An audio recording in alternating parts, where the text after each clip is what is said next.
நாடு கடத்தப்படும் உத்தரவு பிறப்பிக்கப்பட்ட பின்னரும் உடனடியாக வெளியேற முடியாத நூற்றுக்கணக்கான ஆவணங்களற்ற புலம்பெயர்ந்தோரை பிரெஞ்சு அரசாங்கம் வீட்டு காவலில் வைத்து கண்காணித்து வருகிறது. அடையாள ஆவணங்கள் இல்லாமை, தூதரக அனுமதி கிடைப்பதில் தாமதம் அல்லது சட்ட ரீதியான மேன்முறையீடுகள் போன்ற காரணங்களால் ஒருவரை உடனடியாக நாடு கடத்த முடியாத போது இந்த வீட்டுக்காவல் முறை பயன்படுத்தப்படுகிறது. இதுகுறித்து ஊடகம் ஒன்று வெளியிட்டுள்ள புலனாய்வு அறிக்கையில், மால்சே போன்ற நகரங்களில் இந்த மறைமுக கட்டுப்பாடு நடவடிக்கை மிக தீவிரமாக பயன்படுத்தப்பட்டு வருவதாக குறிப்பிடப்பட்டுள்ளது. இந்த உத்தரவின்படி உரிய நபர் பிரெஞ்சு அதிகாரிகளால் நியமிக்கப்பட்ட எல்லைக்குள்ளேயே வசிக்க வேண்டும். தினசரி அல்லது வாராந்த அடிப்படையில் போலீஸ் நிலையத்தில் ஆஜராகி கையெழுத்திட வேண்டும்.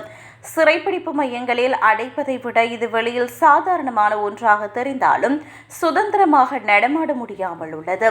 மேலும் எப்போது நாடு கடத்தப்படுவோம் என்று பயத்தோடும் வாழும் இவர்களுக்கு இது கடுமையான மன உளைச்சலாகும்.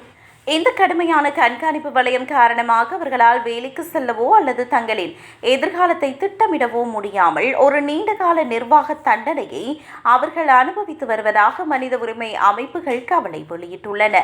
இதற்கிடையில் இந்த நாடு கடத்தல் உத்தரவு பிறப்பிக்கப்பட்ட நாளிலிருந்து சுமார் 3 ஆண்டுகள் வரை செல்லுபடியாகும். இதனால் இடைப்பட்ட காலத்தில் எந்த நேரத்திலும் தங்களை அதிகாரிகள் வலுக்கட்டாயமாக வெளியேற்றலாம் என்ற அச்சத்திலேயே இந்த ஆவணங்களற்ற புலம்பெயர்ந்தோர் வாழ வேண்டியுள்ளது.